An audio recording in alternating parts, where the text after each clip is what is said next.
is Emily, and I'm here to tell you about a man named Martin Luther King Jr. But first, let's talk about who he was. Martin Luther King Jr. was a Baptist minister and social activist. He led the civil rights movement in the United States from the mid-1950s and died by assassination in 1968. Now we can ask what his childhood was like. Well, he took over a small, struggling Baptist church with around 13 members and made it into a congregation and entered public school at age 5. Martin was 12 years old when his grandmother Jenny died from a heart attack. The event was traumatic for Martin because he was out watching a parade against his parents' wishes when she died. Distraught by the news, young Martin jumped from the second-story window at a family home attempting suicide.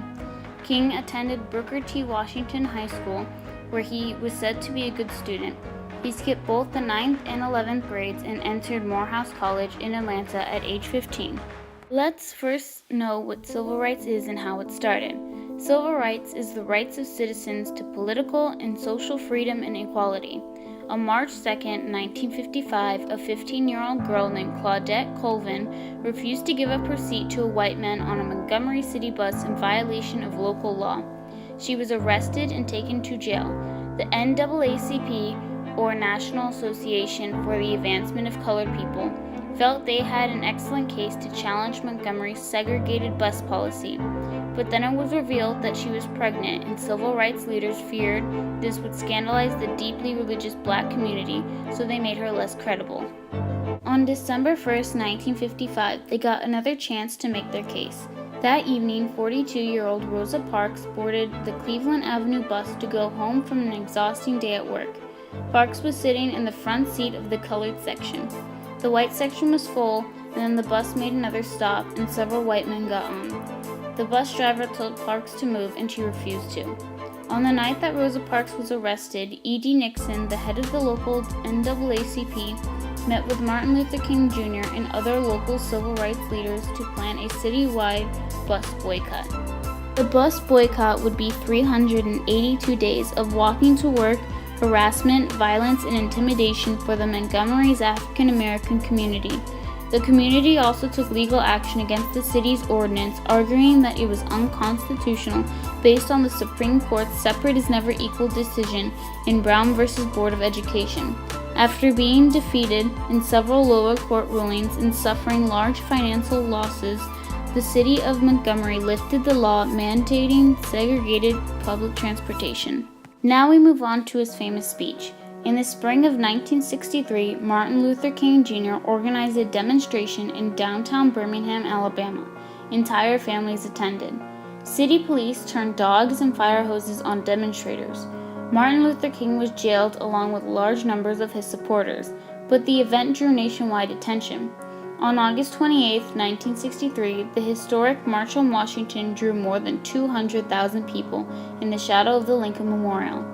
It was here that King made his famous I Have a Dream speech, emphasizing his belief that someday all men could be brothers. This also led Martin Luther King to receive the Nobel Peace Prize in 1964. On April 3rd, in what proved to be a prophetic speech, he told supporters, "I've seen the promised land. I may not get there with you, but I want you to know tonight that we as a people will get to the promised land." I have a dream that one day this nation will rise up and live out the true meaning of its creed. We hold these truths to be self-evident, that all men are created equal. I have a dream that one day on the red hills of Georgia, sons of former slaves and the sons of former slave owners will be able to sit down together at the table of brotherhood. I have a dream. My 4 little children will one day live in a nation where they will not be judged by the color of their skin, but by the content of their character. I have a dream today.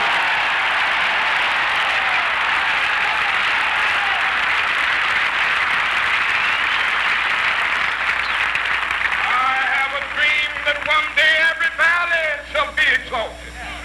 Every hill and mountain shall be made low, the rough places will be made plain, and the crooked places will be made straight, and the glory of the Lord shall be revealed.